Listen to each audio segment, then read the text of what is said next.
And we are ready to begin. I'd like to start with a general announcement.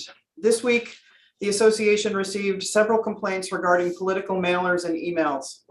One of the complaints involved the use of inappropriately obtained marina tenant email addresses that were used to promote certain candidates for the SVCA board.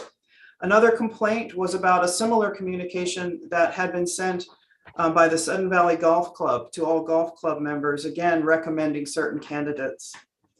And yesterday, residents received postcards that used the full name of the Sudden Valley Community Association in the return address, which gave the postcard the appearance of being an official notification from SVCA and promoted upcoming board candidate meet and greets, which had not been organized by the association. I want to take this opportunity to say that the association is required to remain politically neutral. The individuals who misuse association resources, such as mailing lists or a trademark name, are putting SVCA at risk. At worst, misuse of personal information could result in civil suits that cost the association legal fees and potential fines. At best, the neutrality of the association is tarnished and faith in the fairness of the election process is eroded. Because of the serious nature of the consequences associated with these actions, the association is looking into each of the situations that have been brought to our attention, and we are taking steps to ensure that association resources cannot be misused in the future. In my very short time here at Sudden Valley, it has become clear to me that residents care deeply about the community and their investment in it. I thank you for your continuing involvement in the election process, and I ask you to please respect the neutrality of the association going forward. We will now begin the candidate forum. I'm selecting a question, and I am randomly selecting a starting place in the order. Asia, you have come up first for a question.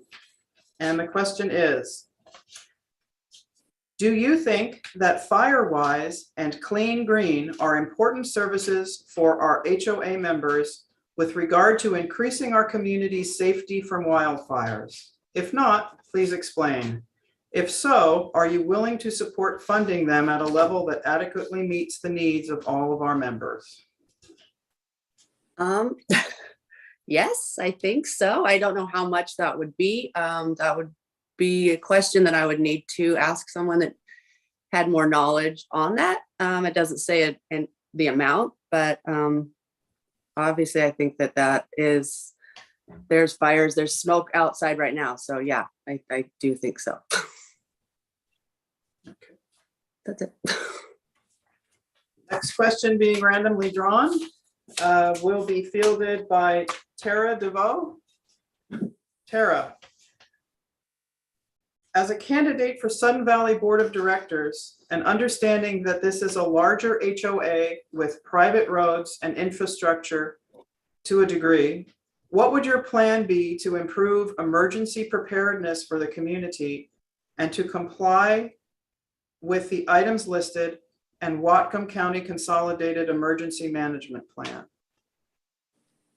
Okay, well, I'd have to look at the consolidated emergency plan, but I think the emergency preparedness is critical. We never know when a disaster is going to happen. I think we need to have a plan written out, who does what, just like schools do in any type of emergency. Everybody is also already prepared for what they need to do in each emergency.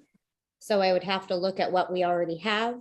And if we don't have it laid out and with new board members coming in, who's responsible for what, and then being able to get people. I know my husband, for one, when he was on the board, he's got a FJ and he can pull people out of the snow. And he was going out when people were texting him and getting people home. And so it would be who has what resources and who's available for different types of disasters, whether it's earthquake, fire and evacuation, the snow removal, but having a plan. And if we still have electricity, a phone tree set up, that we can alert people, send out e-blast emails.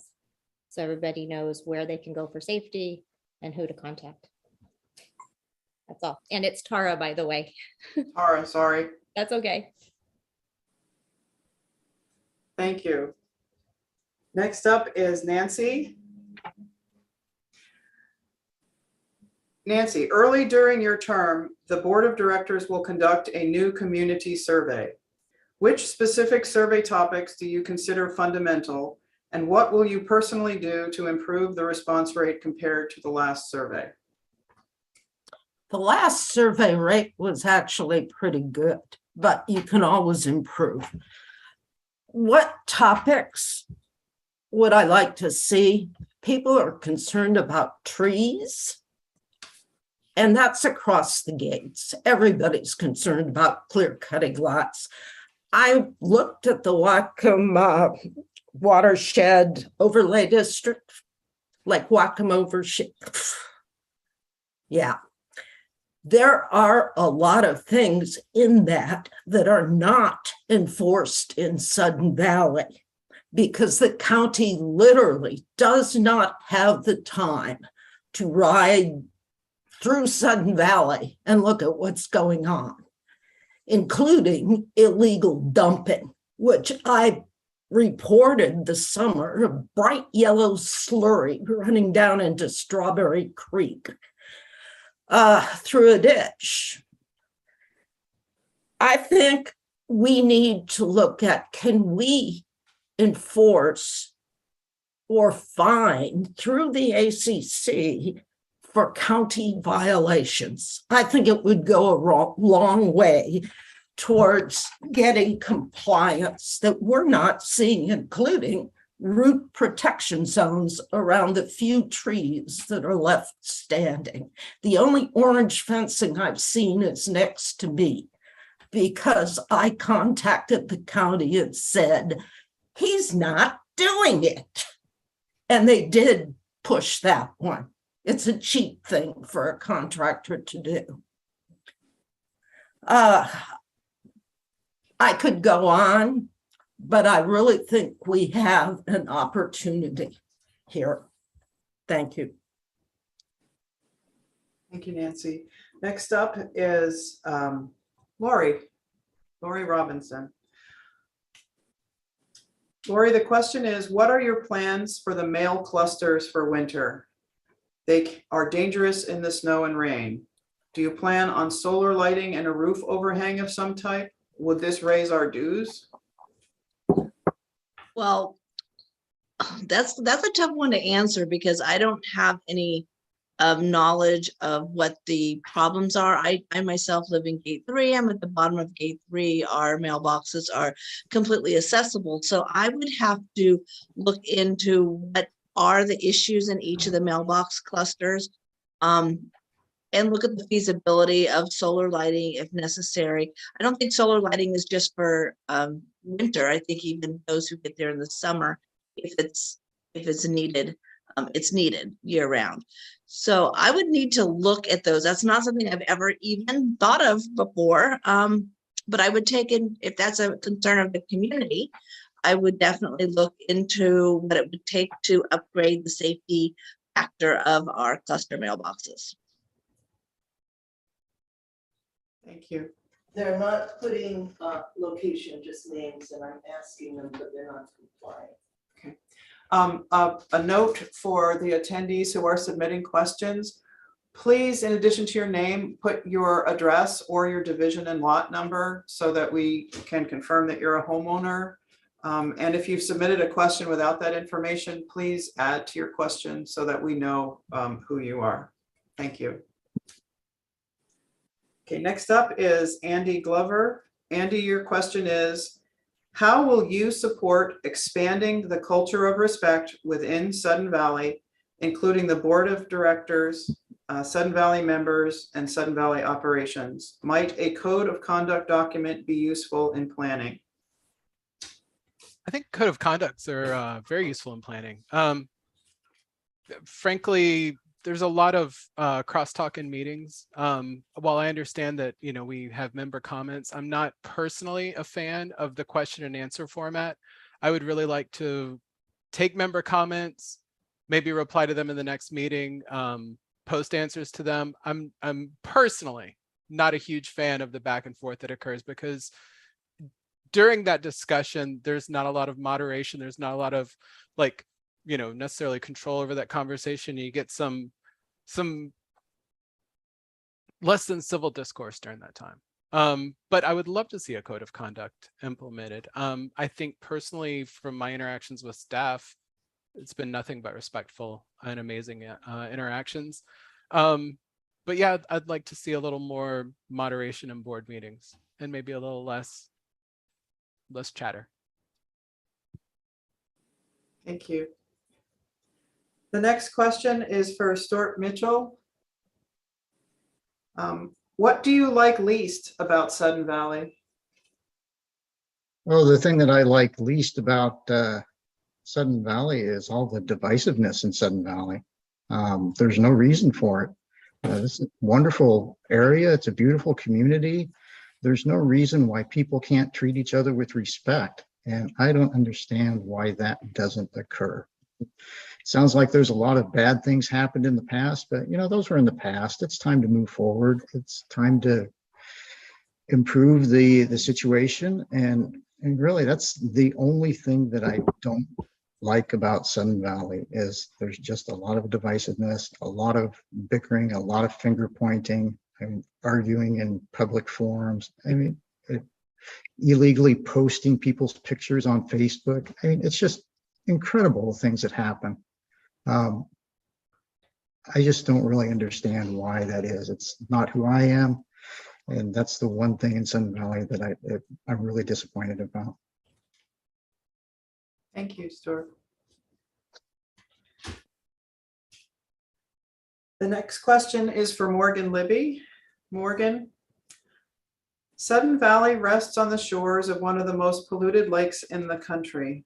This was first realized in 1998 when Lake Whatcom earned the dubious distinction of being designated an impaired water body by the US government in accordance with federal law known as the Clean Water Act. Lake Whatcom is the source of drinking water for tens of thousands of people. Our activities in Sudden Valley have a direct and disproportionately negative effect on the watershed and lake. Do you feel that this community has a responsibility of environmental stewardship? If you feel we have an obligation to do more to minimize our impact on the watershed, what is your plan to do so, and how will you operationalize the plan? That is a loaded question that involves many local agencies. We as Sudden Valley, I believe as a community, treasure our resources and our environment.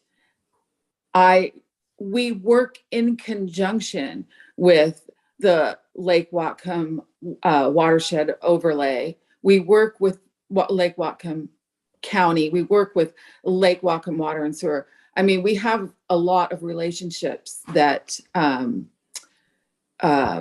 impact what we can and what we cannot do. Any opportunity that we can to mitigate and to ensure water quality and access to Lake Whatcom, I think we should take. Absolutely. There are huge measures we could take. Are we in a position financially to install, say, a gray water capture to water the golf course? I don't know. That's expensive. Do we have the money?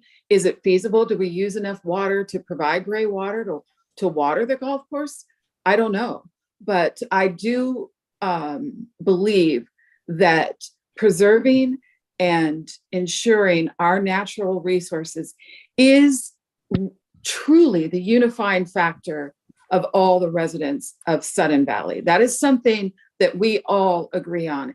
And that requires planting of trees, that requires keeping our tree canopy healthy, that requires, the way that the water gets cleaned with shoreline, eelgrass, and moss and trees. It's an integrated system, and any part that we can play in protecting that is something we should be privileged to do and is our responsibility. Thank you. That was the 2-minute warning. Thank you. Next up is Asia. Again, we've gone round robin. Asia, your question is, do you agree with the current situation of the 1850 building being used exclusively for admin offices? If not, how do you see the building, and not just the parking lot, as being of benefit to all homeowners in the future? I do not, but I think that would have to go to the residents to see what we would want to put in there. I don't have the answers. That's a very hot topic. So yeah, I think it needs to be used for more than that to make it beneficial. I did, hear that if there wasn't enough room at the other place, they needed more space. Was that the right answer? I don't know. But no, that's my short answer. Thank you. The next question is for Tara.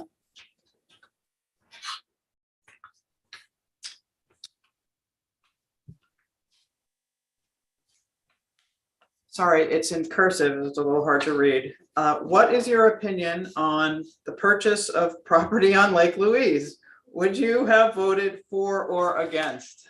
A popular question this morning. I am against the purchase. I would have voted against it. I think that we need to first maintain the amenities that we do have. And if we have that kind of money, we could have fixed up what we have. And what was our second part? Like what would I use it for also? What is your opinion on the purchase of the property, and would you have voted for or against? That's all. Nope, I wouldn't. Thank you. Nancy, how would you work to improve compliance with our CCRs? Oh, first you have to know what people are doing. Would you tell the audience what CCR is in that? Well, if you want to do that, I'll start after you do that. How's that? Okay. I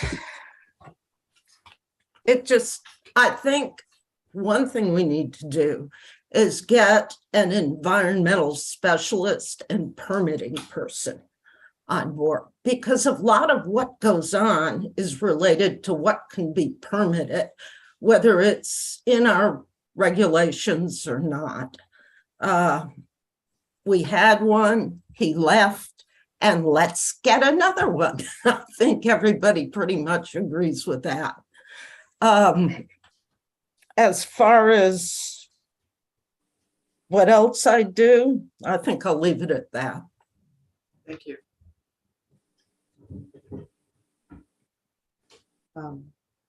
Lori Robinson is next. Lori, what are your concerns about reducing staff for parks and marina? Well, I think we need to have adequate staff to staff all of our areas. And if we don't, we can need to look at shared staffing positions.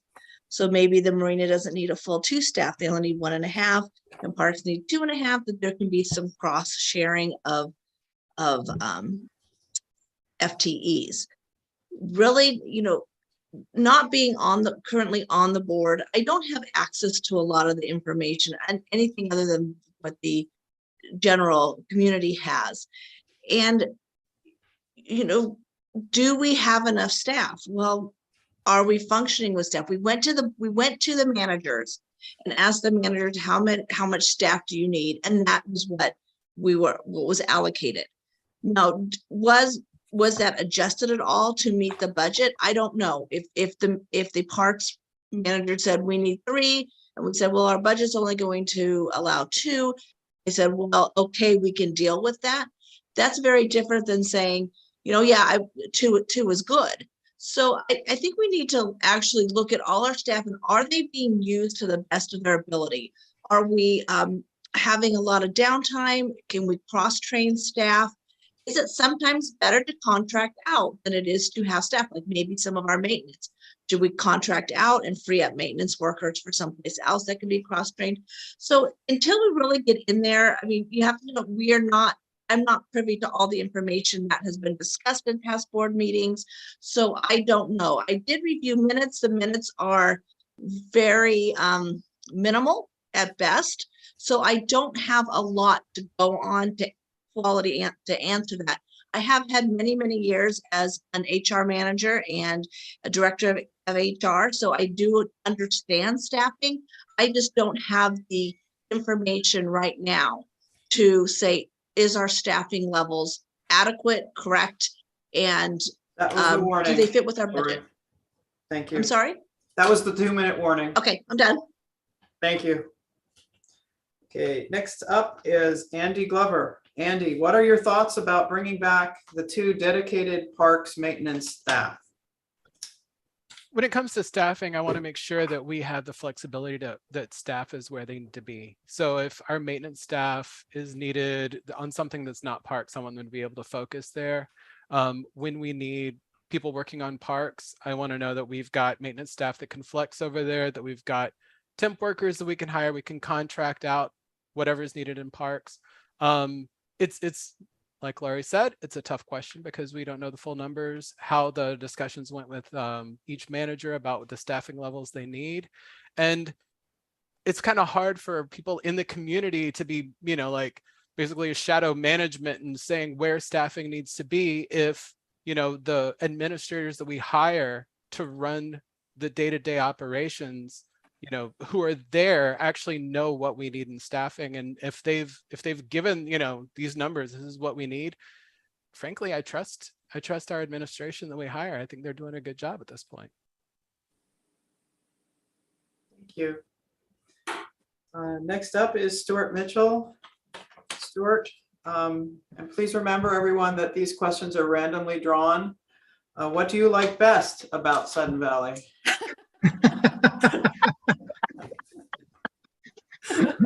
Oh, that's Fate great. is taking a hand here. What I like best about Sun Valley, even though there's a lot of divisiveness, is actually the community here. I've met a lot of wonderful, nice people here, and I enjoy talking to people. My wife and I are routinely out walking the streets. We're going out, picking up trash, cleaning up the parking lots and stuff. I mean, the people we meet, all the people we've met are just wonderful people. And I have not really met anyone that I'd say I don't like here at Sun Valley. There's people that I've met that, I maybe don't understand the perspective, but that involves a discussion. It doesn't involve stereotyping and judging people. It involves a discussion. But really, that's the thing that I like best about Sun Valley is the people. Thank you. Morgan Libby, you're up next. Do you believe SVCA can function effectively within the 7% annual limit on dues increases? If you look at the budget proposed at the AGM, you can see that it is a well thought out budget with each department being funded appropriately. And we have a budget projection out, I think it was to 2023 at least, that does not require a dues increase. Our capital requests are funded for several years out without a dues increase. The trick to keeping the dues increase working is to get rid of line items that were sitting there that had no purpose and in some cases actually didn't exist. This budget cycle and last year's were well thought out, well implemented, showed that we can do that budget without a the additional supplemental rec fee and without increasing our budget at all. I mean, our dues at all. Do we need one in the future? Probably, but it's nice that it's consistent, and I support that 7% amendment. I thought it was a good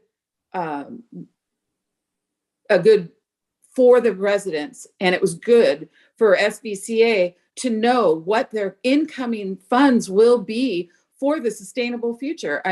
Keeping that bylaw is, I think, crucial to making Sudden Valley work, so that we don't have a dues increase that we are not able for our residents to maintain. Thank you. That was the time limit. Next up is Asia Andrade.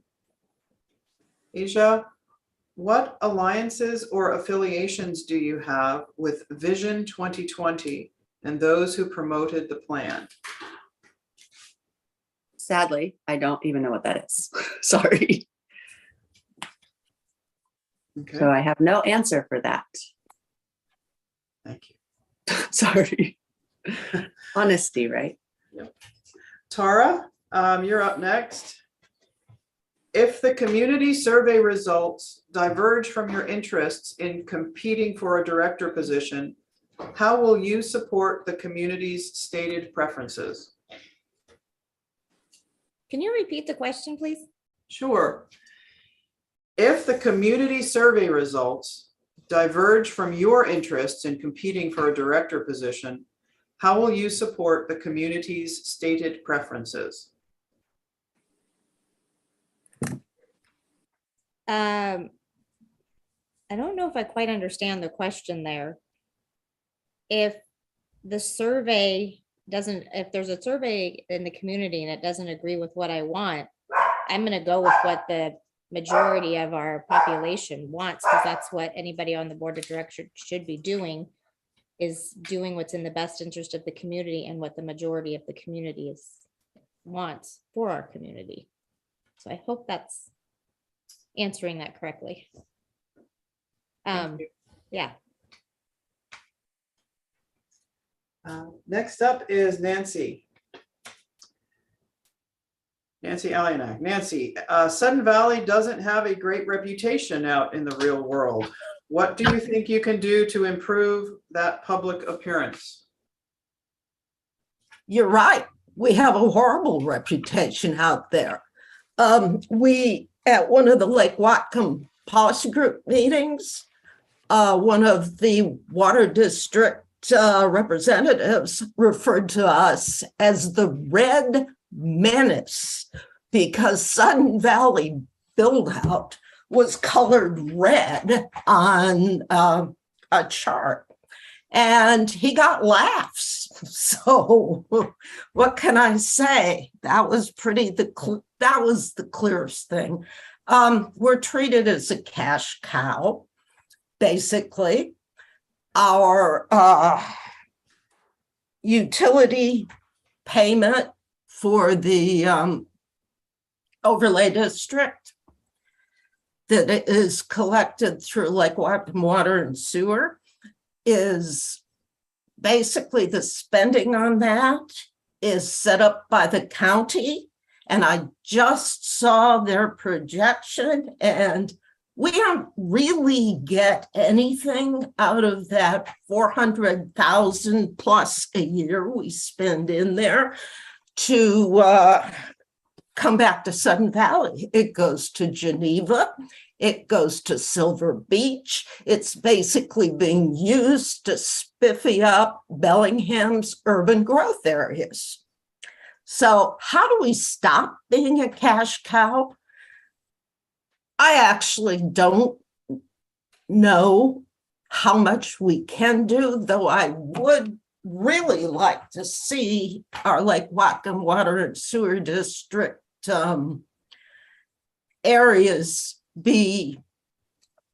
not be gerrymandered against us. We're 60% of the rate paying in that district. We have 40% of representation. Thank you. Thank you, Nancy. I didn't answer it, sorry. No, Next up is Lori Robinson. Hi, my dog's just gonna bark, so excuse me in advance. Okay, Truck Lori, going by. what is your position regarding the appropriate level of dues? What are your priorities regarding the use of dues, specifically balancing maintaining existing roads, structures, and services versus expanding holdings and services? Well, first I'll address the appropriate level of dues. One thing that's important is your income needs to match your expenses. We have several sources of income. We have rent from, say, El Agave and the library and the restaurant. We have the payments for the marina. We also have maybe some for use of the pool and things like that. And then we have the dues, and I'm assuming that the dues makes up the majority of it. So all of our revenue, our expenses must be within that revenue. And we need to look at what's the best use of that revenue. Upkeeping our assets, such as our buildings, our roads, those have to be number one. You know, hazardous tree removal. I know I've got trees that were marked hazardous in 2019 when one of our trees fell and catapulted our propane tank down the street. And Sudden Valley came out and said, these are trees that need to be removed. They're still tagged, not removed. So looking at maintaining assets on community property, our roads, as well as our buildings, make sure, because sometimes oftentimes maintenance can prevent, ongoing maintenance can prevent a huge expense down the road. And so looking and making sure that everything matches. Now, if dues need to increase in order to keep us basically running, then dues need to increase to keep us basically running. If expenses can be lowered to lower our dues, then that needs to happen too. What I don't agree with is raising our dues up to that 7% level and then taking that extra to do whatever with. We need to have a long-term plan, and that needs to be followed as closely as possible. Thank you. Andy Glover is up next. Andy, despite subscribing repeatedly to eBlast, I have no evidence that the program is functional. What is your plan to resolve eBlast vagaries? Well, I personally am interested in the communications committee as a current member and someone who wants to chair the committee to focus on the website. I also realize that eBlasts are a vital communication channel. I would like to review the plan of what's the cadence for sending out eBlasts. It'd be great to review them ahead of time to see what's included in them, to know that we're actually getting them sent out, and to review the analytics on who's opening eBlasts, what percentage of people are opening, so that we know like the reach of eBlasts. Also, it would probably be a fantastic idea if they're not already to post them on the website, just so that they're there maybe in the announcement section that an eBlast has gone out, because it's easy to miss individual announcements. But if there's a weekly digest in the announcement section of all the things you might have missed, it's probably a good idea to get that out there. So yeah, I do not personally subscribe to eBlast, but they are a communication channel that is in many places a lot better than the website, because it arrives in your email box. It's push. You receive that, you get the notification. You don't necessarily on the website know that something's been updated. As it's updated, know to go check for it. So I love eBlasts, and I'd love to review what's going on with them currently. Thank you. The next question is for Stuart Mitchell. Stuart, what kinds of grants would you pursue if elected onto the SVCA board? Well, I'd have to look at the grants that are available for HOAs and communities in the first place, but I do know government funding is out there for just about everything you can imagine. And I personally have received government funding for, I don't know, probably 30 years for different programs, projects in my current company. So I would look at to see if there's any if infrastructure type grants that we could apply for. And I would also look to see if there are grants for maybe sustainability and improving the environment to do with, maybe planting, refurbishing trees, or, I think it was Nancy, you mentioned gray water usage. Maybe there's grants for things like that we could look into and get those grants and defer some of the costs so the community doesn't have to pay for those things. Thank you. Next up is Morgan Libby. Morgan, are you committed to investing in the golf course and marina in addition to fixing road culverts and crumbling buildings? I am committed to the marina. It is an important revenue source, and it is an important piece of Sudden Valley, what I consider it an asset. The golf course is here to stay. It is something that we have, that people use, that people love, and people visit. I believe there are many revenue opportunities for the golf course that, should a marketing management plan be put in place, that we could see improved resources coming to us from the golf course. I believe we have a one-sided lease with the golf course currently. The contract as it stands does not benefit the homeowners in a way that that golf course could. I think with additional revenues from the golf course, we could use that to fix up the clubhouse and fix up the restaurant. There's an opportunity there with a trained and a visionary architect to make a beautiful building there.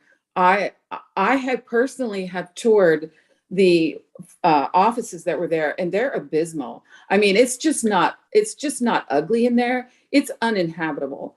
And moving those people out of there really had to happen. But the opportunity there is phenomenal for what we could do. And I think that the golf course is an opportunity. It's been underutilized. I think that there is so many ways that we could use that to improve all of us, all of Sudden Valley, to use that money to improve roads, culverts, or anything else. But currently, as it stands, the money from the golf course stays in the golf course. We can't use that for anything else. And I would like to see that change. I believe that the golf course has possibilities. I'm happy we bought that building because, sorry, that was it. Yeah, thank you. That was your 2 minutes. So candidates, we're 45 minutes in. I have one without an address. We have received one question without a property address. So if the person who submitted it could add that information to Q&A. And we have 2 questions left. At this point, each of the candidates has had an equal number of opportunities to field a question. So I would propose to recycle the set of questions that have already been answered and redraw them so that other candidates can respond. Do I have agreement from the candidates for that? Can I see a show of hands? Is that okay? Does any one of the candidates disagree with that little wrinkle in our process today? Okay, hearing no disagreement, we will go forth. Thank you. Okay, so next up is Asia. Asia, your question is, SVCA has standing committees and ad hoc committees. Please describe your understanding of their differences and similarities and which you are least likely to engage with and why. Can you repeat it? Sure. SVCA has standing committees and ad hoc committees. Please describe your understanding of the differences and similarities and which you are least likely to engage with and why. I am not sure. I think we need to bring back the committees, some more of the committees. Maybe that's the ad hoc committees that are the trails. I feel like we need all the help we can get. I don't know why we wouldn't bring in more committees and more people that are volunteering and wanting to help. But that's all. Sorry. Thank you. Next up is Tara. Tara, would you support an automated text messaging system to advise residents in real time of emergency situations? Absolutely. I even said it in the first forum. I think it's very beneficial for people to get text messages as soon as something happens. Thank you. I'm now recycling the questions into our official question bin. I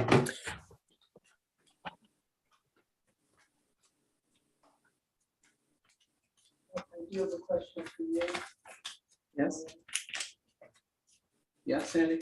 There's a person who said that you agree on it all.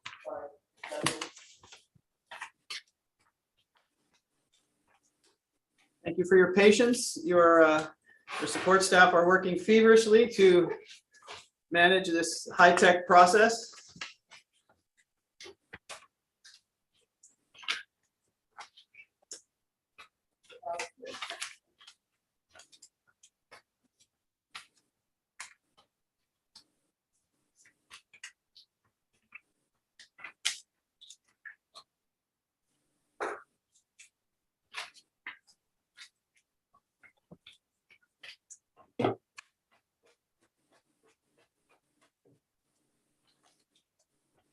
Next up is Nancy Alianak, and this is actually a question you received, so I'm replacing it in the bin. And please, candidates, if I don't remember that I asked you a question, please tell me and I'll draw another one. Nancy, the question is, what kind of grants would you pursue if elected onto the SVCA board? Well, the first thing I'd go after is the homeowners incentive plan. It used to be called the homeowners improvement plan, but they decided we didn't need improving, so it was renamed. I think we could be eligible, and I particularly like that old Barnes 7 foundation with that grass being blown on it.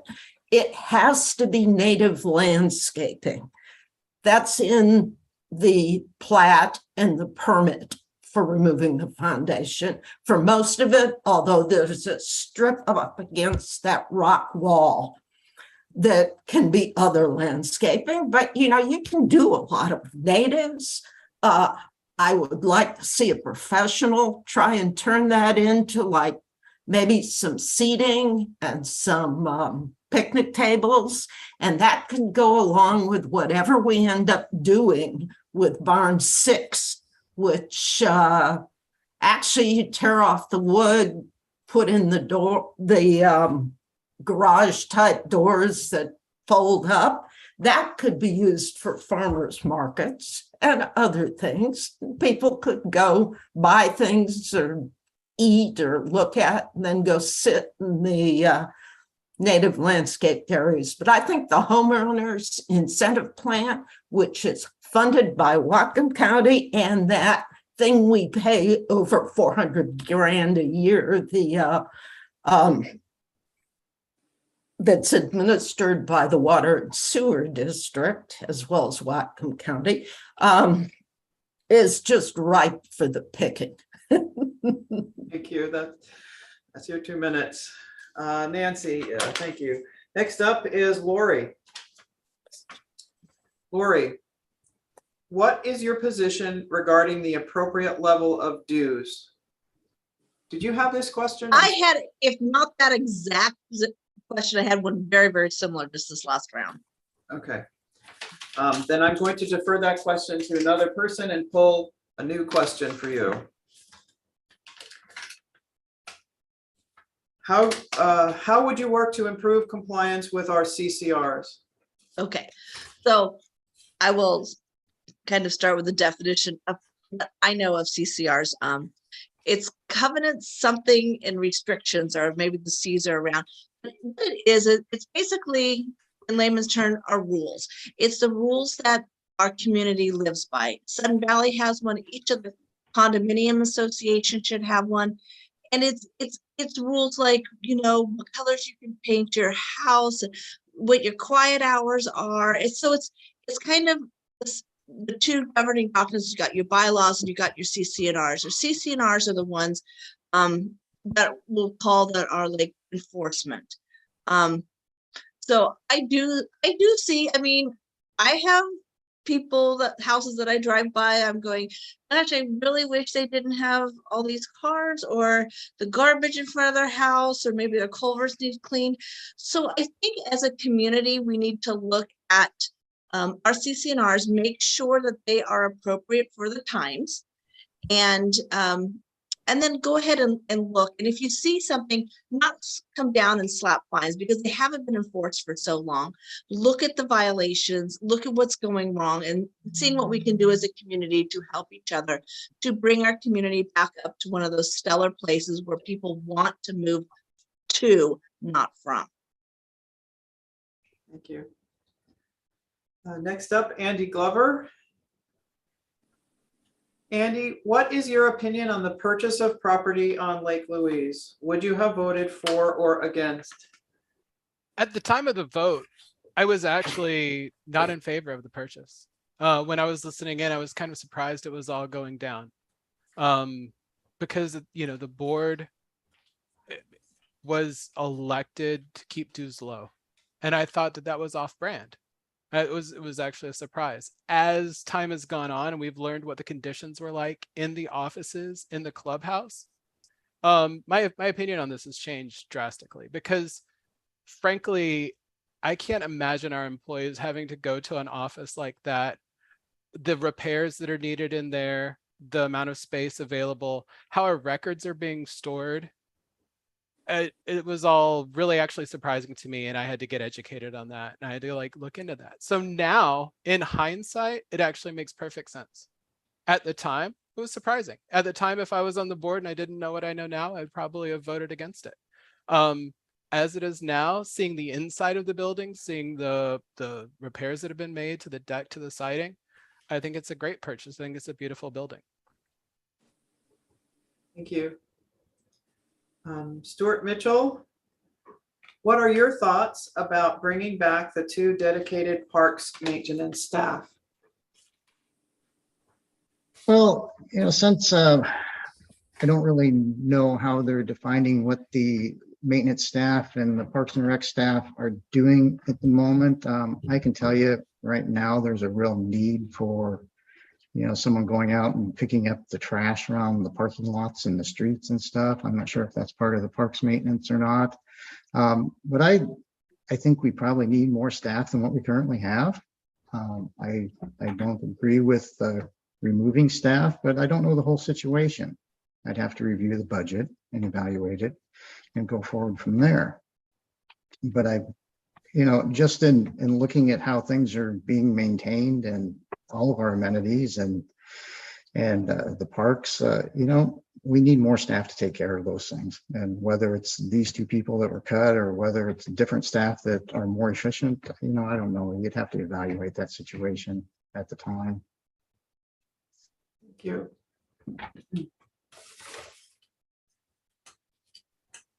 Morgan Libby is up next. And this is a question you were given, so I'm going to draw another one.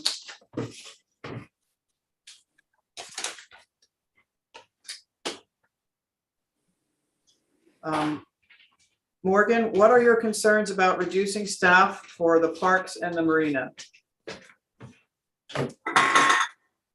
I believe that the managers submit their staff requirements and the board operated within those requests.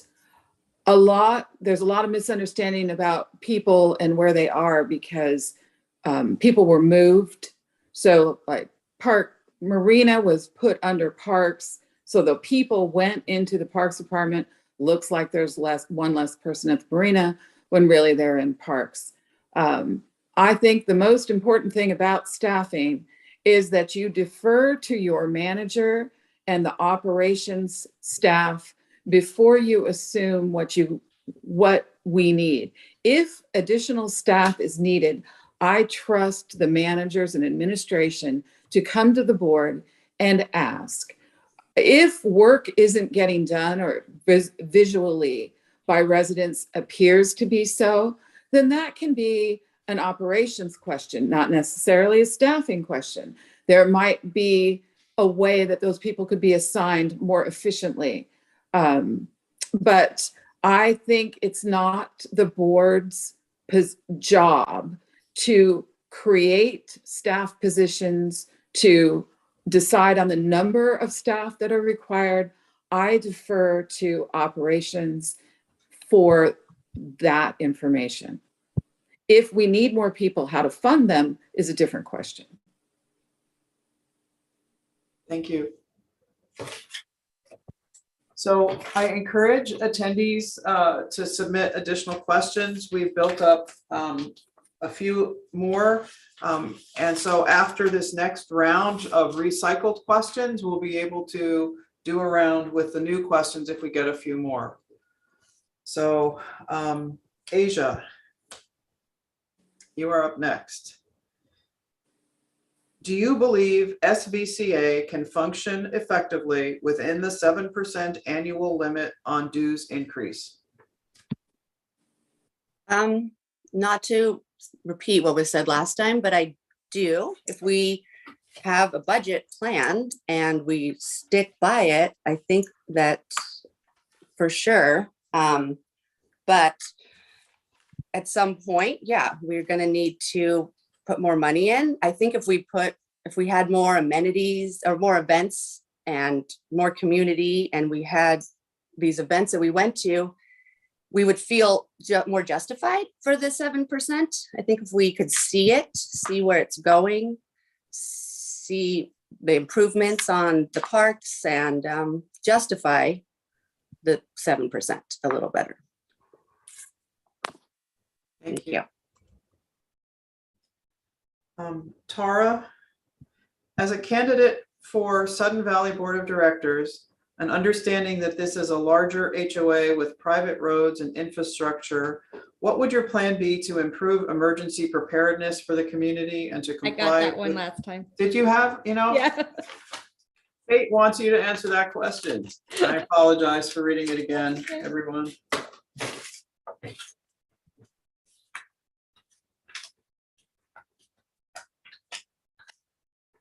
Excellent question. Tara, what do you like best about Sudden Valley? I like our location and being all in the environment of just nature, the trees, the lakes, all of the animals. And I like our nature, our trails, all of that. And I want to make sure that we upkeep all of the nature, the trees, take care of those, the trails, take care of all of that, the lakes. Yeah, I like where we're at and being in nature. Thank you. Nancy, what are your plans for the male clusters for winter? They are dangerous in the snow and rain. Do you plan on solar lighting and a roof overhang of some type? Will this raise our dues? I don't see a roof being practical because anything you build has to carry a snow load, and that makes it more extensive. I think we can do a lot with keeping the turnout and parking areas plowed and with ice melt on them, because, I go out there and slip and slide too. when I walk to it. So I'd keep it plowed, I'd keep the ice melt on it, and I think perhaps maintenance should shovel the snow off the top of those boxes because we get some neat looking overhangs on them. I know I always shovel mine, but there are a lot of them that build up and don't get done. Maybe not everybody wants to hike down there with a snow shovel. As far as lighting goes, you have to consider the people that live around those boxes. My box is Cascade Lane. Any lighting you put in there, Cascade Park, will, I think, disrupt the houses across the street and in that park, because all of a sudden they have all night long lighting, and a lot of people don't want that. So I think lighting will just have to be carry a flashlight. Thank you. Lori Robinson is up next.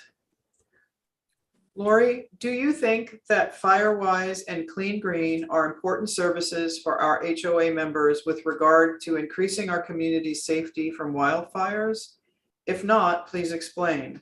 If so, are you willing to support funding them at a level that adequately meets the needs of all of our members? First, yes, I do think they're good programs. I think having the excess tree limbs and brush around our houses could create a fire hazard, or do create fire hazards. So I do think it's important. I remember back when Clean Green was on the corner of Woburn and Lakeway. And I do know that there was a small fee. And now honestly, I don't do the yard work and gardening in our house. My husband does. So when we take loads to Clean Green, what the amount they pay, that's just not my role in our household. So I would have to look and see what are the costs of running them and what is a fair and adequate cost to charge for using those. Do I think they should be provided free? Nothing's free. If it's paid for by the community, it's paid for by our dues. So it's not free. The question is, should use of that be a fee charged to those who are using it? And I do feel it's necessary. It's something we need to provide. But I don't know necessarily that it's to be provided free of charge to anyone who wants to use it. I also don't promote throwing your excess branches on somebody else's lot or a community lot either. So I really, again, I'm behind the 8 ball on this because I am not an active participant in it in my household. I was on the board and this was an issue that came up. I would have to learn it. I would have to learn the cost. I'd have to learn the expenses. I'd have to hear the community, what they think, as well as the other board members who might have more experience in the matter. But I do think they are necessary programs. Thank you. Next up is Andy Glover.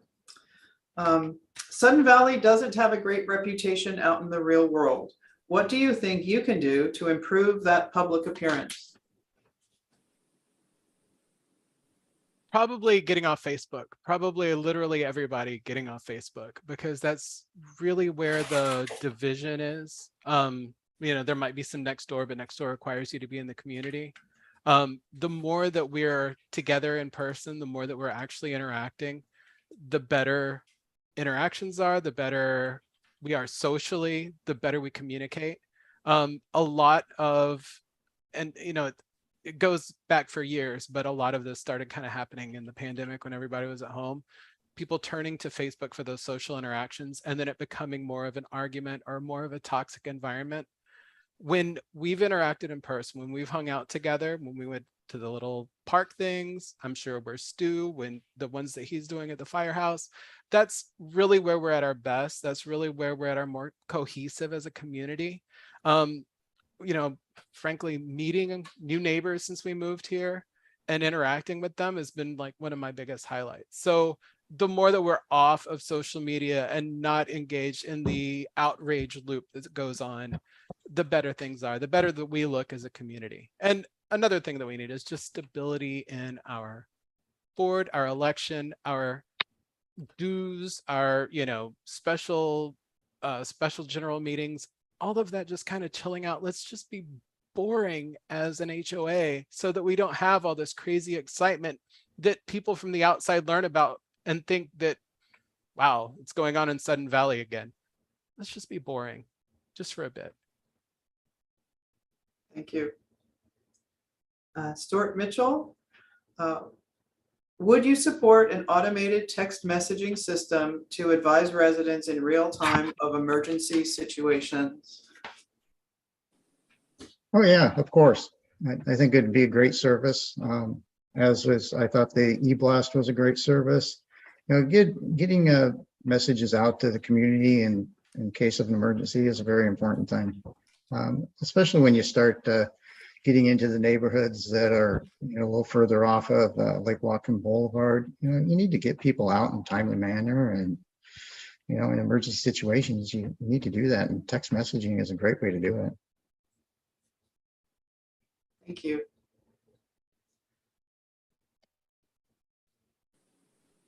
Morgan Libby is up next. Morgan, do you agree with the current situation of the 1850 building being used exclusively for admin offices? If not, how do you see the building, not just the parking lot, as being of benefit to all homeowners in the future? I was not on the board when that building was bought, and when it was discussed, the thing that I brought up was community access to the building. I believe that if the members are paying for it, the members should have access to it. I think that if you look at it on paper, it's a terrific buy just as an asset. 3 acres in Sudden Valley is hard to come by. We needed to own all the property within our gates, and now we do. Many people used to ask why we don't own that building, and now we do. And a lot of community members support it. They've stopped me when we were there at the Welcome Center and supported it. There is a large room upstairs. I have advocated then, and I do now, that we keep that room open for members to sign up for holding classes or meetings, or some of the Sudden Valley naturalists want to do bird talks. I think that's a perfect place for it. I do support the community having access to that building. Thank you. So that was a full round of recycled questions. We have received a supply of new questions. So our next round will embark on these new questions. Asia, you're up. And your question is, please describe what you believe an effective board director for Sudden Valley needs to know and be able to do to manage the variety of decisions a board must make. Can you repeat it, please? Sure. Please describe what you believe an effective board director for Sudden Valley needs to know Okay. and be able to do to manage the variety of decisions a board must make. Okay. I personally know I need to learn and know a lot. I need to understand the staff responsibilities, the rules, the regulation, the process, the budget. So I think that's important. I think the most important is being able to listen to the community and put the community needs above my own. And even if I don't agree with it, obviously, what's best for the community and not personally. Yeah, that's it. Thank you. Thank you, Asia. Next up is Tara.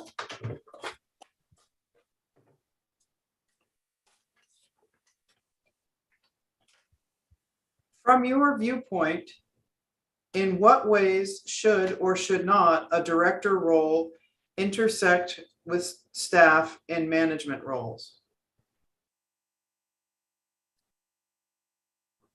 A board of director, our role as being on the board your role is just, they bring stuff to you, talk about it, but in no way, shape, or form should the board of directors be managing staff. That's why we have a general manager. And the general manager should be at all the meetings, and it should be collaborative of what's going on, that the community comes to, their concerns and brings it to the board. And it's just advisory. I mean, the board's an advisory board. It's not making, the decisions for staff. That's what we have a GM for, and that's why we pay him, is to manage our staff. Thank you.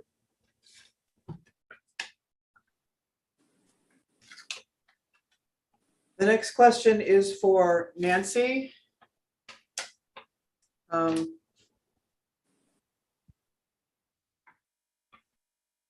Sorry, it's written in cursive. What solutions or ideas do you have in regards to how we deal with packages and our mailing issue that we have here in Sudden Valley? Well, I've noticed Amazon has taken a real strong role in delivering Amazon packages. I don't think I've got anything from them through the post office, FedEx, or UPS. So that has made a big difference. As far as the boxes go, I don't know that we can put in any more for space and for accessibility of the package lockers. So about a year ago, that was a problem. I don't know what it is now. I would like to be able on the post office just to get my mail delivered every day, which does not happen, I believe. So I actually can't solve the post office problem, and I don't think anybody can. It's not just a Sudden Valley problem. Thank you. Thank you, Nancy. Next up is Lori Robinson. Each of you are running for a reason. What is your reason, and what do you plan on doing to address your reason? I don't have a particular reason, like my reason's not to improve the roads or to improve the parks. My reason is to improve Sudden Valley and bring us more of a cohesive. I am not on any side. I belong to Facebook groups. I am not this or that. Been in the Valley for 18 years. I've never been a this or that. I agree with some, I disagree with others. So my reason is really, I have time now where I haven't had in the past. I have time to devote to making the Valley better. Now, the board of directors can't make the Valley better. The board of directors has a role to enforce our CC&Rs, to follow our bylaws, to make decisions when decisions need to be made. We can take on projects, but the board of directors isn't an organization to fix everything. It's to listen, to apply within the scope of our bylaws and CC&Rs. So my reason for running is because I want to become involved. I have the time. I have the intelligence to research and make intelligent decisions. I don't have all the answers. I don't know all the rules, but I'm a very quick learner. I have a background in finance. I have a background in HR. I have a background in operations. So I have the abilities to research, learn, and apply. And I think that is what I want to do, is to make sure that we are researching, learning, and applying every decision we make to the best of the board's ability. And again, not personal, it's the board, it's the community. Thank you. Next up is Andy Glover. Andy, please describe how you would view your role as a director in considering multiple viewpoints before making major financial decisions. What methods would you regularly employ in order to be well-informed before making those decisions? It's important to be able to read and review the budget, to look at the numbers, to listen when Joel is talking, to understand what he's talking about, to actually believe what he's saying rather than think that, you know, he's being told to say what he's presenting to the community. And it's important to be able to empathize with your neighbors. Some of your neighbors, they've got like their concerns are the parks. Others of your neighbors, one of the guys that we met when we were doing our park thing had to leave for a second job over the weekend. You know, you've got a very diverse population here with different care-abouts, different things that they value.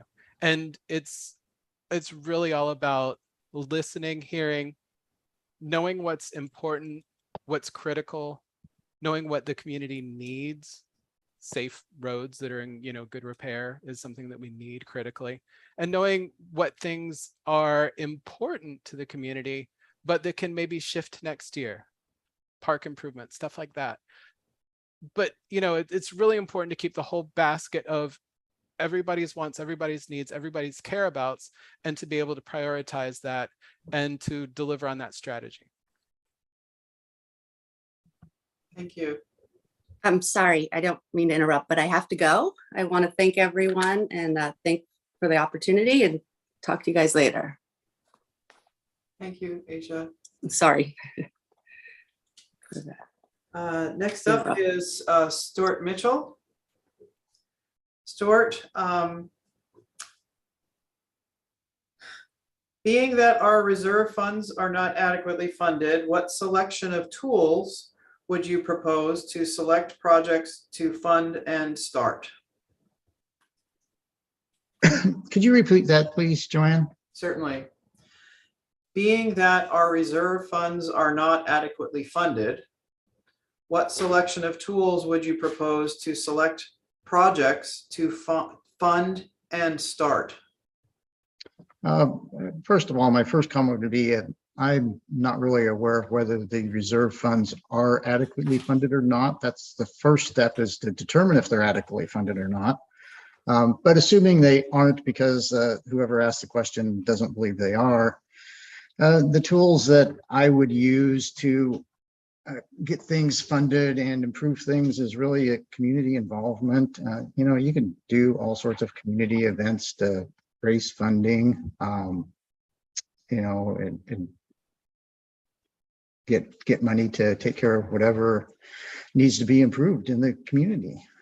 There's no reason why you can't do craft fairs or, you know, Halloween get-togethers and have funding raised for those things.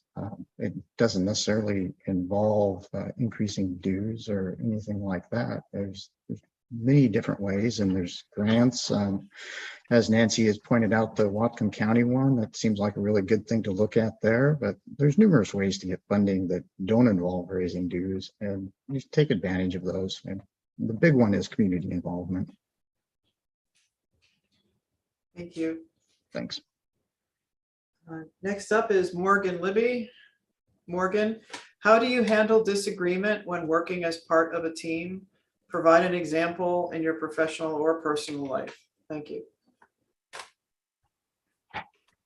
I work at the police department, and our work group is divided into teams. That is the method that we use to organize duties and staff, is different people are on different teams. We have frequent disagreements about how timelines or tasks or work or gets completed within the team.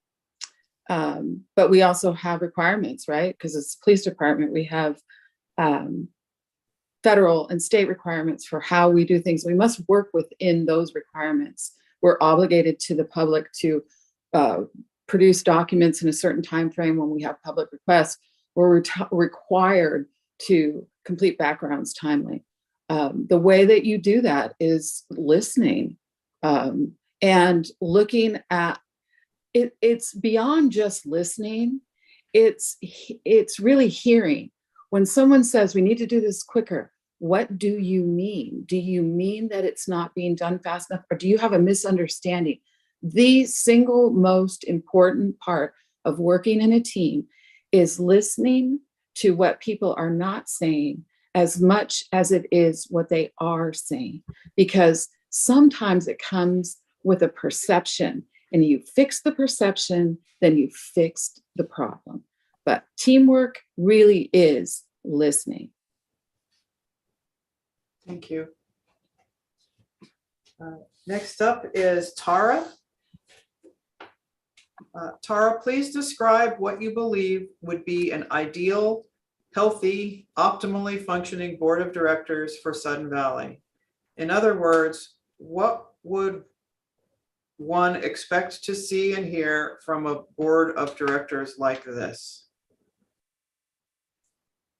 I think the ideal board of directors, they work together. They bring varying ideas. So it is good to have some differences of opinions, because if everybody agrees, there's not many options.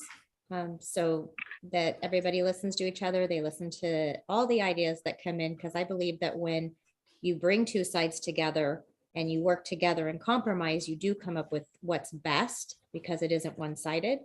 It would be a board of directors that when we get together, we give time for community input, that the meetings were structured and not just conversation that goes on and on for hours and hours, but that it is dedicated time for the agenda items and for community input and discussion. But I think it is the ideal thing is a board that listens to the community and works together and compromises.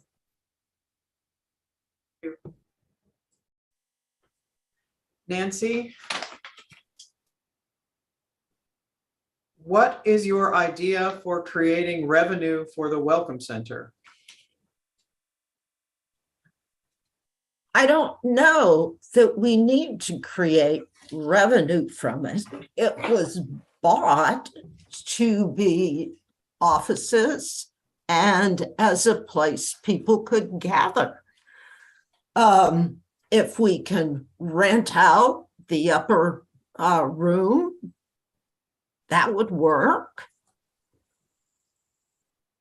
But I kind of view that upper room as a place that committees can gather, that people could hold. I mean, obviously, if people are holding classes and they're charging people to come to their class, there needs to be a rental fee on it. But I don't know, it's all kind of too new to exactly know how it will all fit. But I don't see it as a revenue generating source any more than the administration offices were. So it's a non-issue for me. Thank you. Lori, we have a small budget for mailbox improvements. What would you do to improve the mail delivery system? Well, God, I think this has been asked several times. I don't know, me personally, what I can do to improve the mail delivery system. It is set by the post office. The money left in our mailbox improvement should be used to improve the mailbox system, not the delivery too. Really, I know several residents have complained to the post office about mail service. I, for one, never had, after the first couple of mishaps, always had my Amazon delivered directly to my house. I think this is a bigger issue than just Sudden Valley and just the board. It's really with the post office in general, and all of us as community members need to work with the post office. You can come to the board, maybe the board can do something, but again, this is not something that the board has control over. It is something that the U.S. postal system has control over. and, I don't know, a bunch of signatures going, talking to the supervisor. I'm not sure.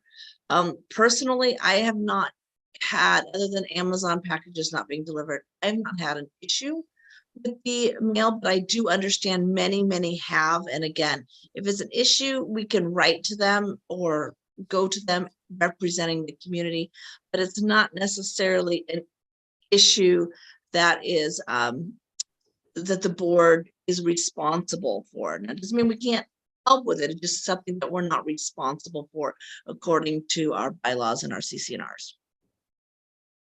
So my answer is basically a non-answer. I'm very sorry about that, but I don't have a better answer to the mail. It stumps me. Thank you. Next up is Andy Glover.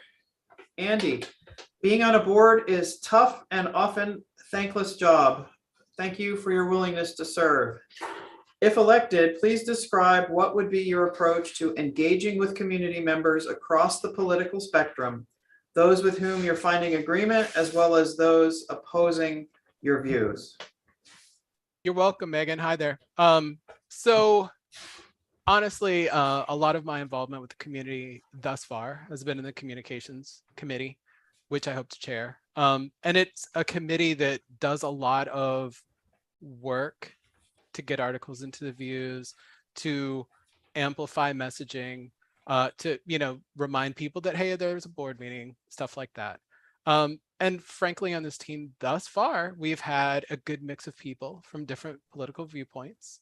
And it has been really, first of all, educational to be able to just chat with somebody who, you might disagree with something about, and to find common ground on like 99% of everything else. And that has been like one of my favorite things about working in the communications committee, and one that I hope to maintain, because everybody who lives here, who visits suddenvalley.com is annoyed, I'm gonna say, or is unable to like really easily access what they need. I mean, we all realize, I think, that it's a bit of a problem, and it's something that we all have a stake in and all want to make better. And I'd love it if I get elected and I'm chairing the communications committee, that we would have a lot of people join us, maybe in that upper floor at the Welcome Center for our communications committee meetings, and that we can work together on making our website a better place. Thank you. Next up, Stu Mitchell. Would you vote for this year's budget as it is presented? As it is presented, I think it's lacking information. I've been managing and running businesses and associations for 40 years. It's really good that it's a balanced budget, which basically means your income matches your expenses. But what is lacking is the comparison of actuals from 2021 to what the projected budget was, and what went into determining the 2022 budget and the 2023 budget. Without the actuals and the comparison to the previous budget, you don't know how good your budget was. And that's what you should be basing your new budget on. There's a comparison there of the 2022 budget to the 2023 budget. Yeah, it's kind of interesting to look at, but it doesn't really give you any real information. The important thing is looking at your actuals, evaluating your cash flow, making sure the community is sustainable with what we're proposing. So as it's currently presented without the additional information, I'm not sure I would vote for it. Thank you. Morgan Libby. Morgan, for the past 2 years, the Finance Committee was bypassed such that currently the bulk of the committee has resigned. What role do you see for a Finance Committee going forward? The roles of committees, as defined by our lawyer and by our bylaws, is that they are they provide an opinion. they aren't a regulating body. So the finance committee is terrific for researching expenses, looking at contracts, and making recommendations. I would use them. Personally, I think we need to look at scanning our historical documents. And I would love for the finance committee to examine the cost and do a cost benefit analysis at looking at scanning our historic documents that are being destroyed right now. And there's no reason we couldn't use them. There's document scanning services. I don't know what they cost. I don't know if there's licenses for accessing the documents once they're scanned, but the finance committee would be a terrific place to take a plan like that and have them do the research for cost of implementing that sort of complex program. And that's how I would use them. But there has to be also an understanding of what their role is and that it is limited in what they can do with the board. Thank you. Next up is Tara DeVoe. Would you bring back the finance committee and use it as intended to review purchases, expenses, and budgets, especially large or critical expenses or purchases? Absolutely. I think we need a finance committee, and I think everything should be ran through the finance committee. It shouldn't just be an open checkbook. And any major purchases should definitely be put to a vote by the community, and not decided just by the board, to get us into a large amount of debt. So yes, definitely finance committee and input from the community. Thank you. Nancy Alyanak, how would a healthy board manage disagreement or dissension or dissenting viewpoints within the board and within the community? I basically like Morgan's answer on how teams work. You have to listen and hear why they're dissenting. And as Morgan said, is it because they misunderstand something? Or is it because they have a fundamental goal that is not compatible with others on the board? It's hard to find compromises. And sometimes there aren't compromises available. And it just comes down to a vote of the majority. The one thing that really scares me about the majority is unless we pass bylaw measure 2, a majority board can divest itself of large chunks of Sudden Valley property. So it's a powerful board. You hope that they'll listen to everybody and make responsible choices. That's about all I can say. Thank you. Lori Robinson is up next. Lori, what are the biggest issues facing Sudden Valley Community Association, and what do you plan on doing about those issues?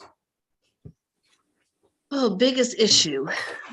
I think the biggest issue is communication and misunderstanding. And that's the communication between community members and the board. I think once we work on improving communication, a lot of the other issues that we may have, well, they won't resolve themselves, but they'll make them easier to resolve because there'll be an open line of communication. This one side and another side, we need to look at the side. I'm not saying that everything, I'm not looking for utopia, just looking for communication where one person just automatically doesn't like what the other person says because they don't like that other person or they have disagreed with that person in the past. So I feel that one of the biggest struggles we have right now is for a board to be unified with the community.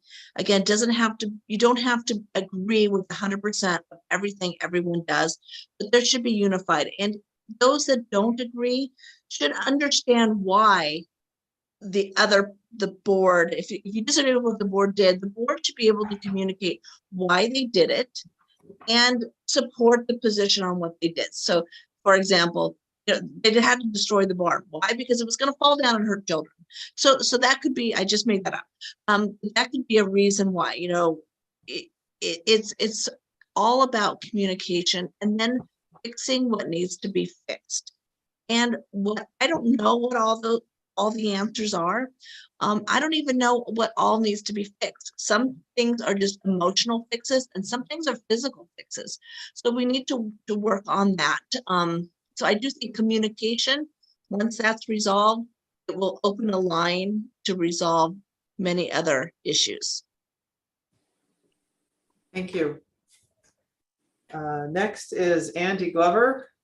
Andy, how can we measure the health of our administration? Are there metrics you would like to review? Yeah, I don't know if that there is one, and I'm actually, since it's never been talked about, I'm assuming there's not, but it's pretty common to have an employee satisfaction survey yearly, and to manage like employee satisfaction, to figure out how they are in, a bunch of different areas, culture, benefits, pay, stuff like that, to get a sense of how our employees are feeling about their employment. That kind of goes above and beyond what has happened recently with turnover, because that, is not just a local thing here, that's been happening everywhere, but it helps you get a yearly checkpoint on, how staff feels about working for us, what they're, most concerned about, and gets their input on what's going on. As far as like employment metrics or metrics, I don't know, man, that's it's kind of a little bit loaded, but I would love to see kind of those kind of metrics being collected, those kind of opinions being collected anonymously, of course, from our staff. Thank you. Next up, Stuart Mitchell. Being on a board of directors means working with a diverse group of people toward a common goal.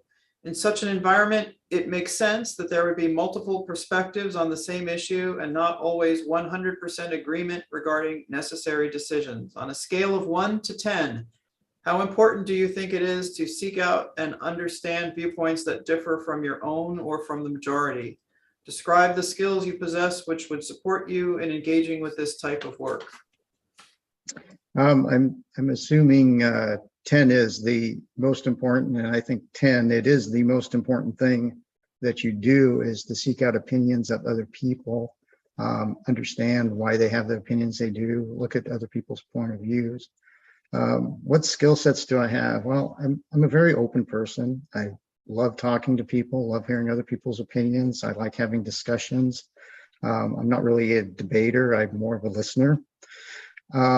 And I've been doing this for 40 years, so it's kind of hard to pick out what attributes that I have that people like about me. But I've never had a company that had high turnover, and people enjoy working with me. People enjoy the fact that I'm listening to their opinions. We have open discussions about everything, and my day-to-day stuff and all the committees I've been on. That's really what it's all about. I don't expect people to agree with me, and if they don't agree with me, I want to know why they don't agree with me, and maybe their opinion is better than mine, but you don't know that unless you listen to what they have to say. So that's really kind of the key thing, and my attribute is that I listen to people. I try to understand what they're interested in, what their concerns are, and I pretty much play an equal field. I treat everybody pretty much the same. Thank you. Thanks. Morgan Libby.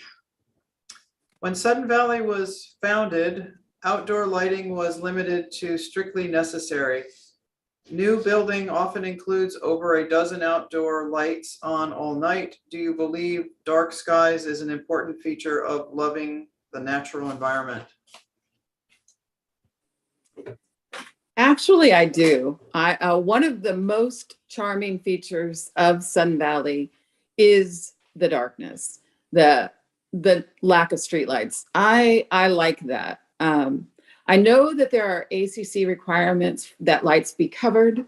And all lights down must have a cover. I think that enforcement of ACC regulations regarding lighting is important for the quality of life here in Sun Valley.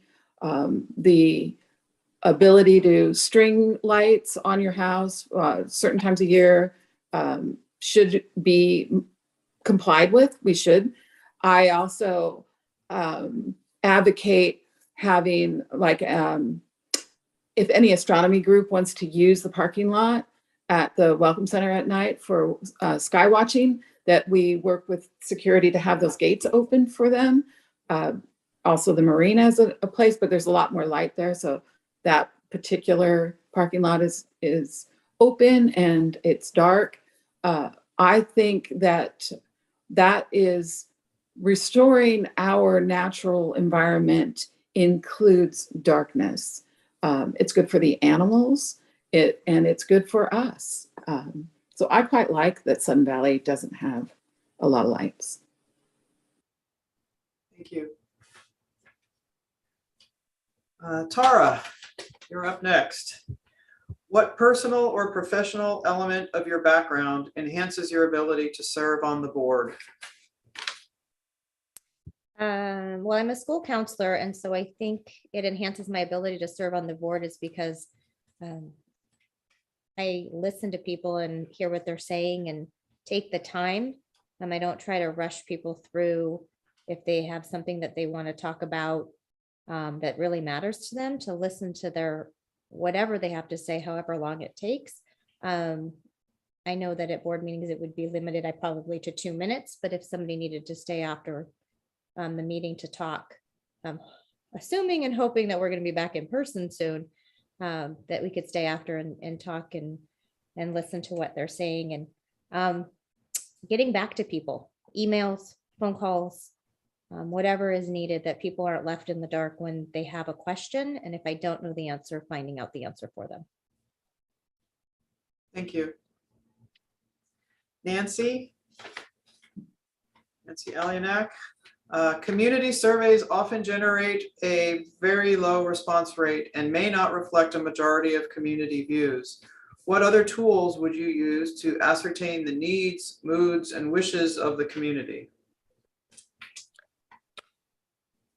Well, I think surveys are limited because people just won't do them unless there's a real hot button issue that makes them go to them. There's still what we've got. So I am all for another community survey done much like the last one. What else would I do? In person, certainly. I prefer those outdoors, but sometimes that's not possible. I mean, people email to the board and I look at it, and if it's something I can weigh in on, I do. But there's not always everything I can come up with.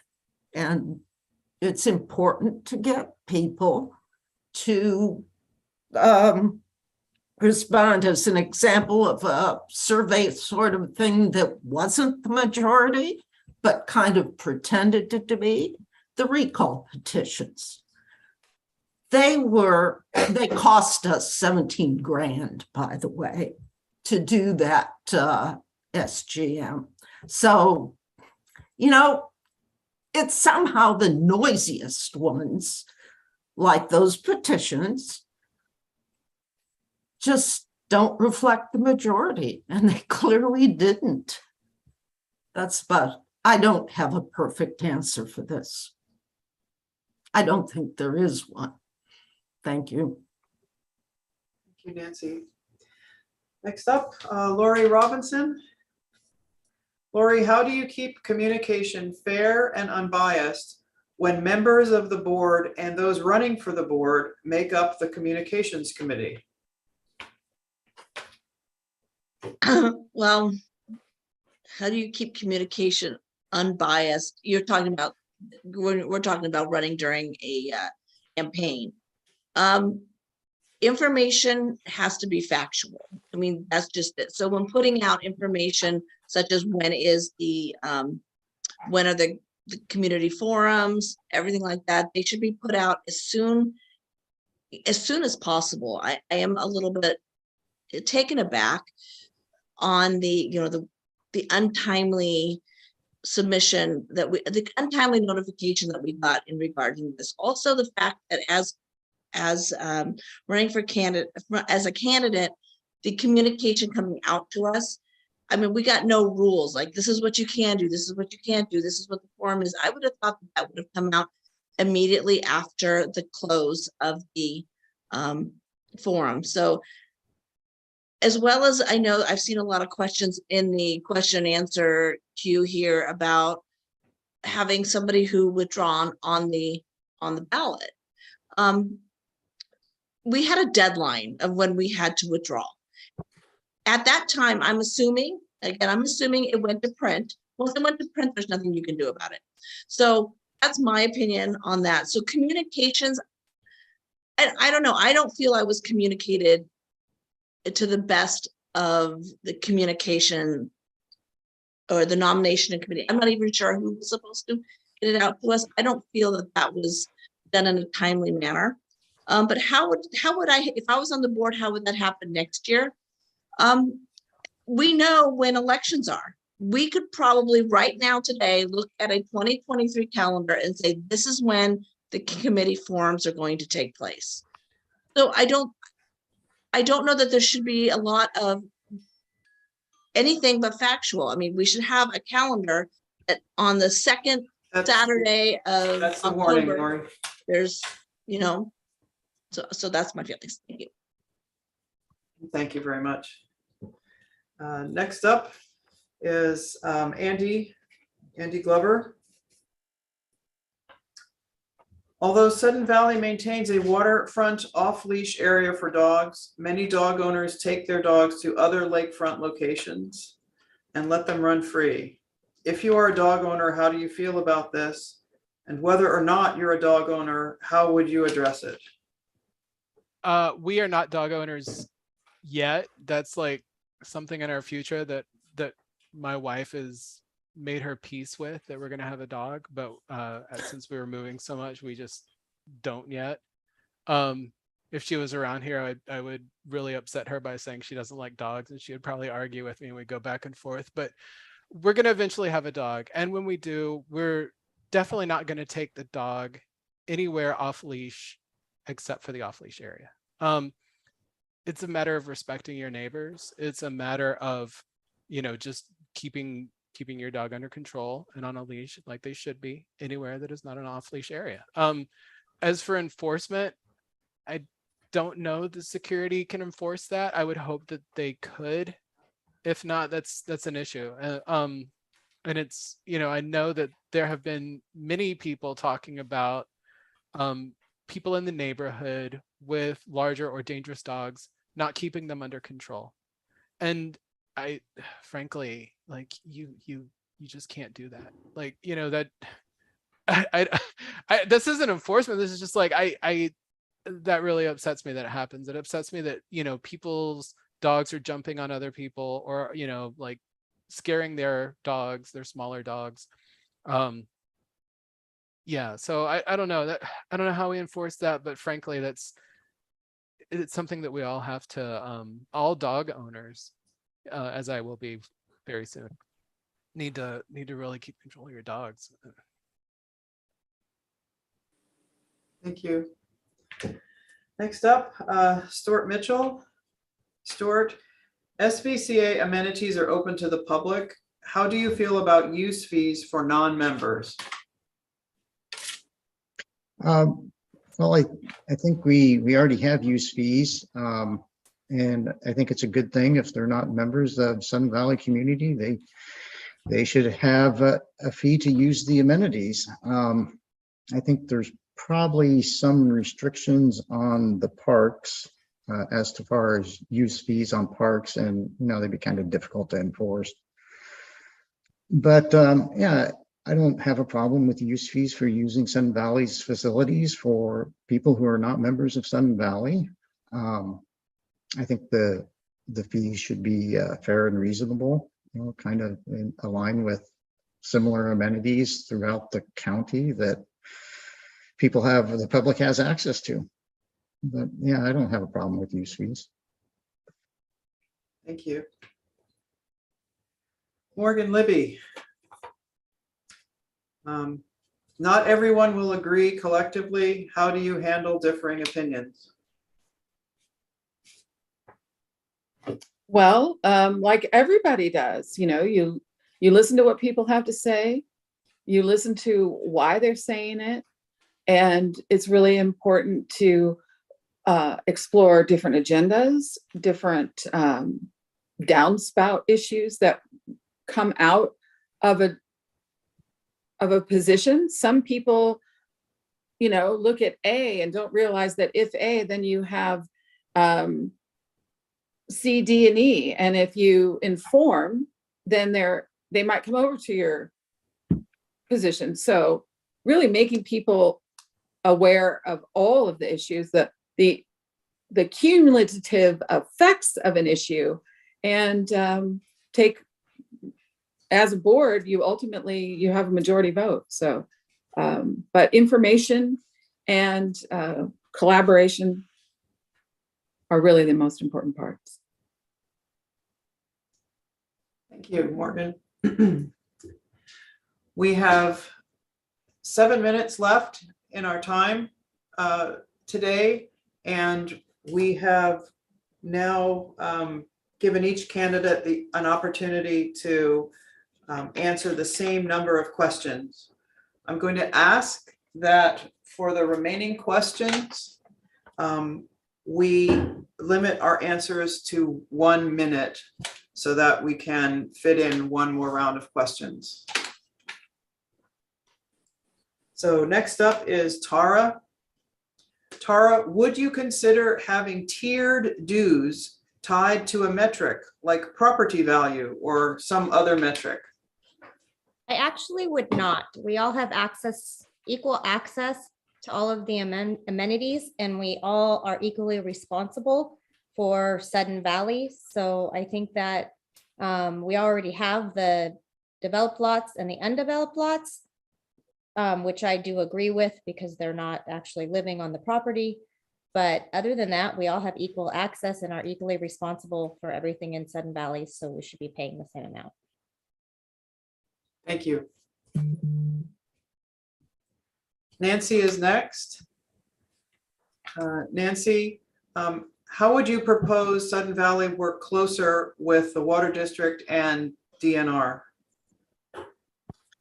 As far as the Water District, it'd be nice if they'd come talk to us about what they're doing once in a while, but getting their attention is difficult because we are gerrymandered out of representation.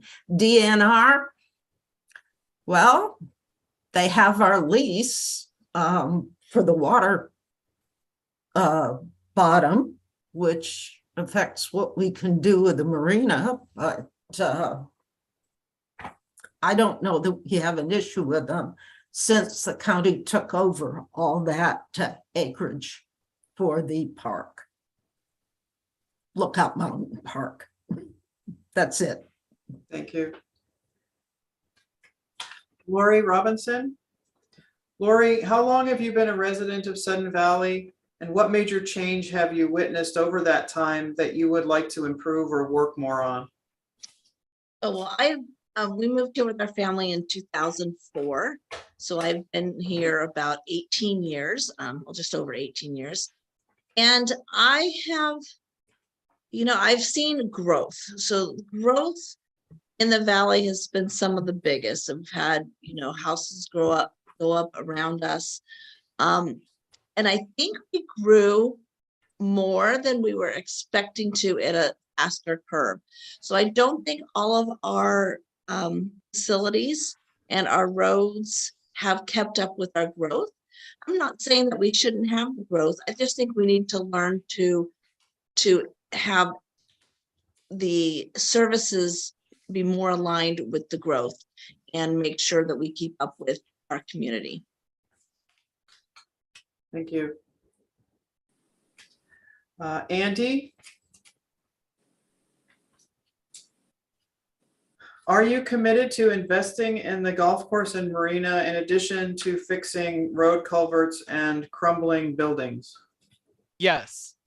And I'd like to cede my time to Sandy because I think she had an announcement if that's possible. Sorry, sorry to throw a wrench in things, but remember we had talked about Ricochet.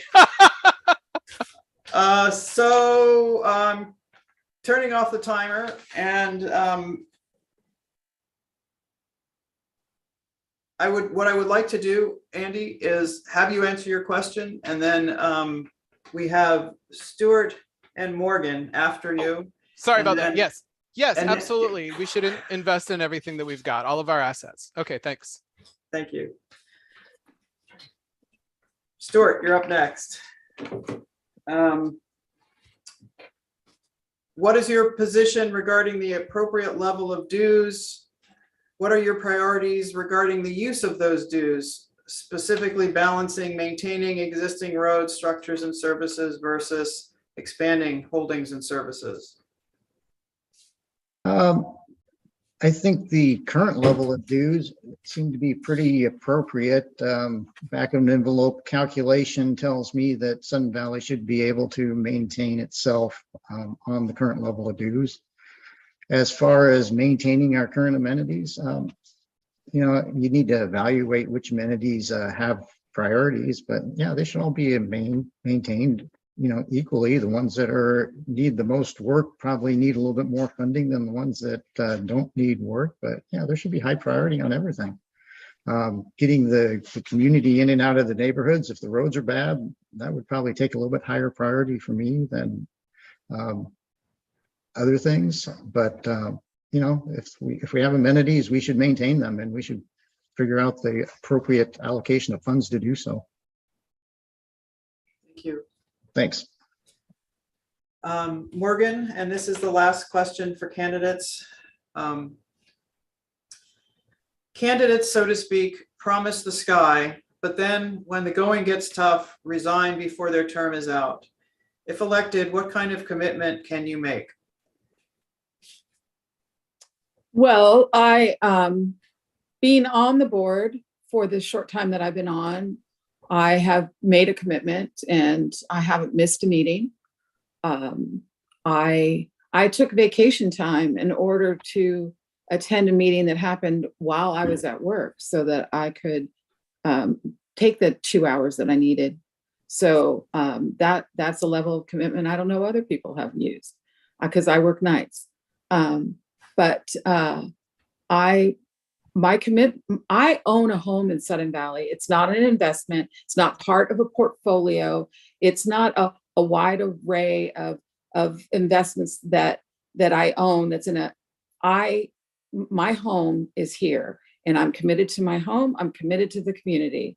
And my promise to you is that I will be here for the long haul. Thank you. Thank you very much, Morgan. And thank you, candidates, for the massive amount of time you have just spent on the hot seat. 2 hours on the hot seat, not knowing what questions are going to be asked, and doing your best to answer them forthrightly takes a lot of energy and commitment. And I thank you for all the time that you've spent. We will now give Sandy a minute to make an announcement that she would like to share with the community, and then we will end our meeting.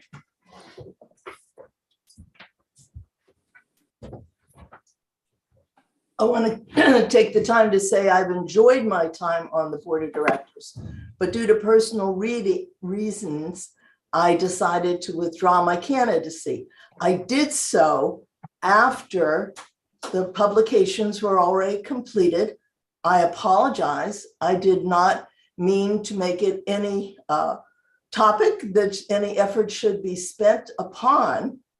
And again, I apologize for any confusion. I am not a candidate at this point in time, and appreciate the time I did have on the board. Thank you.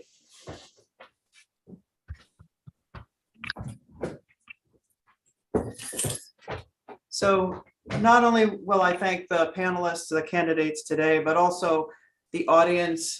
When we asked, you churned out a lot of very good and insightful questions, and I hope that the answers presented today have helped to contribute to your decision about how to vote. And I thank you again for your participation. So I will end the meeting.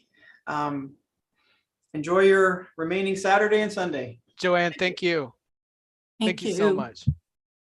Thanks, Joanne. Thank you. Couldn't unmute.